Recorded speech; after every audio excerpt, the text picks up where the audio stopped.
Operation లేకుండా మోకాళ్లు మరియు నడుము నొప్పులకు అత్యాధునిక చికిత్స డాక్టర్ భావన హర్వాణి గారి ఆధ్వర్యంలో ఆర్ఎఫ్ఏ మరియు ప్లాస్మా పద్ధతిలో చిన్న ఇంజెక్షన్ తో పరిష్కారం. Hospitals road number 12 Banjara hills. గులాబీ ఆవిర్భావ దినోత్సవ వేడుకలతో యావత్ తెలంగాణ పులకించిపోతుంది. బీఆర్ఎస్ రజతోత్సవ ముగింపు వేడుకలకు సర్వం సిద్ధమైంది. తెలంగాణ భవన్ వేదికగా జరగనున్న ఈ వేడుకలకు బీఆర్ఎస్ అధినేత కేసీఆర్ ముఖ్య అతిథిగా హాజరు కానున్నారు. ఈ సందర్భంగా కేసీఆర్ అధ్యక్షతన రాష్ట్ర కార్యవర్గ సమావేశం జరగనుంది. ఎంపీలు, ఎమ్మెల్యేలు, ఎమ్మెల్సీలు, కార్యవర్గ సభ్యులనే ఈ మీటింగ్కు ఆహ్వానించారు. పార్టీ ఆవిర్భావ దినోత్సవం సందర్భంగా తెలంగాణ భవన్లో ఉదయం 11 గంటలకు పార్టీ జెండాను కేటీఆర్ ఆవిష్కరించనున్నారు. మధ్యాహ్నం నిర్వహించనున్న సమావేశంలో కేసీఆర్ దిశానిర్దేశం చేయనున్నారు. ప్రతిపక్షంగా బీఆర్ఎస్ సాధించిన విజయాలు, ప్రజల్లోకి వెళ్లిన తీరు, ఎదురైన సమస్యలపై చర్చించనున్నారు. పార్టీ భవిష్యత్తు కార్యాచరణను నిర్ణయించనున్నారు.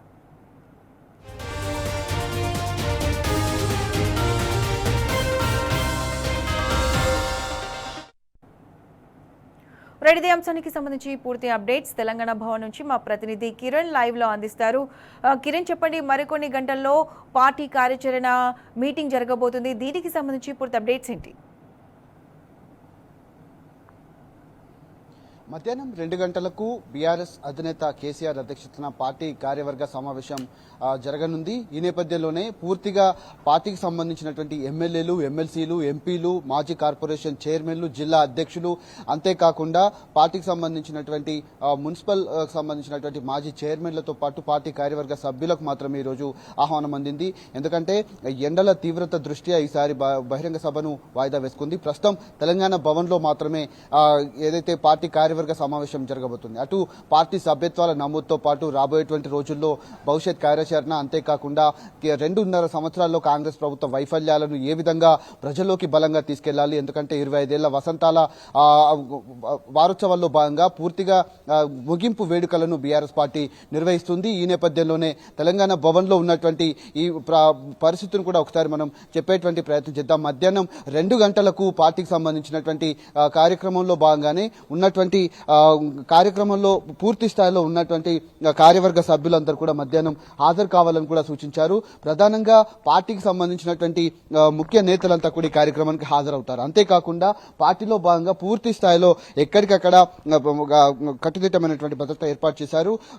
2.5 సంవత్సరాలు, ఎందుకంటే 14 ఏళ్ల పోరాటంలో భాగంగా తెలంగాణ రాష్ట్రాన్ని సాధించి, అంతేకాకుండా 10 ఏళ్లు తెలంగాణకు సంబంధించి 10 ఏళ్ల కాలం పాటు ముఖ్యమంత్రిగా తను మార్కును తెలంగాణలో చూపెట్టుకున్నారు. ప్రతి ఒక్క సంక్షేమ పథకాన్ని కావచ్చు, సంక్షేమ రంగాన్ని కూడా తాను ముందుండి నడిపించినటువంటి పరిస్థితులు కనిపించాయి. 14 ఏళ్ల పోరాటం, 10 ఏళ్ల పాలన, ఈ 2.5 సంవత్సరాల్లో ప్రతిపక్ష పార్టీగా బీఆర్ఎస్ పార్టీ ఏ విధంగా ముందుకెళ్లిందో అవన్నీ కూడా దిశానిర్దేశం చేరున్నారు. 2.5 సంవత్సరాలు గడుస్తున్నా కాంగ్రెస్ పార్టీ ఇప్పటి వరకు ఇచ్చినటువంటి ఏ ఒక్క హామీ నెరవేర్చకపోగా రాష్ట్ర ప్రజలను, ఎందుకంటే 10 ఏళ్ల అభివృద్ధి అంతా కూడా 100 ఏళ్లు వెనక్కి నెట్టబడింది.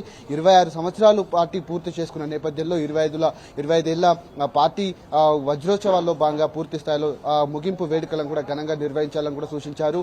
ఎండల తీవ్రత దృష్ట్యా పూర్తి స్థాయిలో తెలంగాణ భవన్లోనే పార్టీకి అధినేత కేసీఆర్ కూడా నిర్దేశించనున్నారు. మధ్యాహ్నం 2 గంటలకు ఈ కార్యక్రమం ప్రారంభమవుతుంది. పూర్తిగా ఆహ్వానం అందినటువంటి వాళ్ళను మాత్రమే లోపలికి అనుమతించేటువంటి అవకాశాలు అయితే మనకు స్పష్టంగా కనిపిస్తాం. తెలంగాణ భవన్ కూడా పూర్తిగా ముస్తాబైంది. నిన్న రాత్రి నుంచి కూడా వెలుగు జిలుగులతో తెలంగాణ భవన్ అంతా కూడా వెలుగొందినటువంటి పరిస్థితులు కనిపించాయి. 14 ఏళ్లు సుదీర్ఘంగా తెలంగాణ రాష్ట్రం కోసం పోరాటం చేసి స్వరాష్ట్రాన్ని సాధించి తాను అనుకున్నటువంటి కలను బీఆర్ఎస్ పార్టీ అధినేత కేసీఆర్ 10 ఏళ్ల కాలం పాటు సుభిక్షంగా చేశారు. అటు కాళేశ్వరం ప్రాజెక్టు కావచ్చు, అవ్వాతాతలకు ఇచ్చేటువంటి పెన్షన్లు కావచ్చు, అంతేకాకుండా అటు వ్యవసాయ రంగాన్ని కూడా పూర్తి స్థాయిలో రైతు బంధుతో, రైతు రుణమాఫీతో,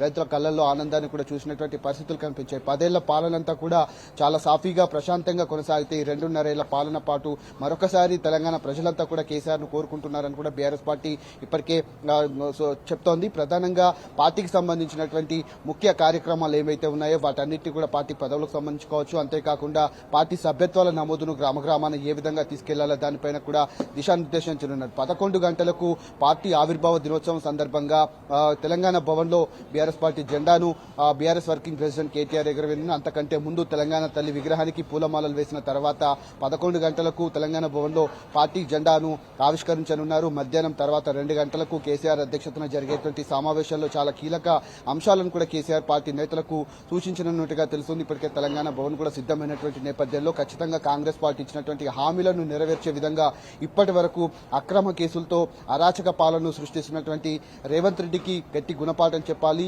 2.5 సంవత్సరాలు ఖచ్చితంగా పోరాడాలి. ఎందుకంటే మరొక 6 నెలల పాటు తర్వాత ఎలక్షన్ కోడ్ వస్తుంది. ఎలక్షన్ లో కూడా ఏ విధంగా ముందుకు వెళ్ళాలి, 2 సంవత్సరాలు ఖచ్చితంగా ఇదే తరహా పోరాట పంతాను ముందుకు సాగించాలని కూడా బీఆర్ఎస్ అధినేత కేసీఆర్ కూడా పార్టీ నేతలకు చెప్పేటువంటి అవకాశం అయితే మనకు కనిపిస్తోంది. అటు రైతుల నుంచి కావచ్చు, వృద్ధుల నుంచి కావచ్చు, మహిళల నుంచి కావచ్చు, నిరుద్యోగుల నుంచి కావచ్చు, విద్యార్థుల నుంచి కావచ్చు, ఆయా సంక్షేమ రంగాల్లో సొంతంగా పనిచేసుకున్నటువంటి వాళ్ళు కావచ్చు, కుటుంబ పోషణ కూడా చాలా భారంగా మారుతున్నటువంటి కొన్ని వివిధ రంగాలకు సంబంధించినటువంటి వాటిలో ఏ విధంగా ముందుకు వెళ్ళాలి, ఖచ్చితంగా బీఆర్ఎస్ పార్టీ 26 ఏళ్ల కాలం పాటు చేసినటువంటి పోరాటాలు, అభివృద్ధి, సంక్షేమం అంతా కూడా ఒక దశగా కొనసాగింది. కాబట్టి ఖచ్చితంగా ఈ అంశాలన్నింటినీ కూడా పార్టీ నేతలకు సూచించి రాబోయేటువంటి రోజుల్లో ఏ విధమైనటువంటి కార్యాచరణ ప్రకటించాలనే దానిపైన కూడా పార్టీ నేతలకు దిశానిర్దేశం చేసేటువంటి అవకాశాలు అయితే కనిపిస్తాయి. రైట్ కిరణ్.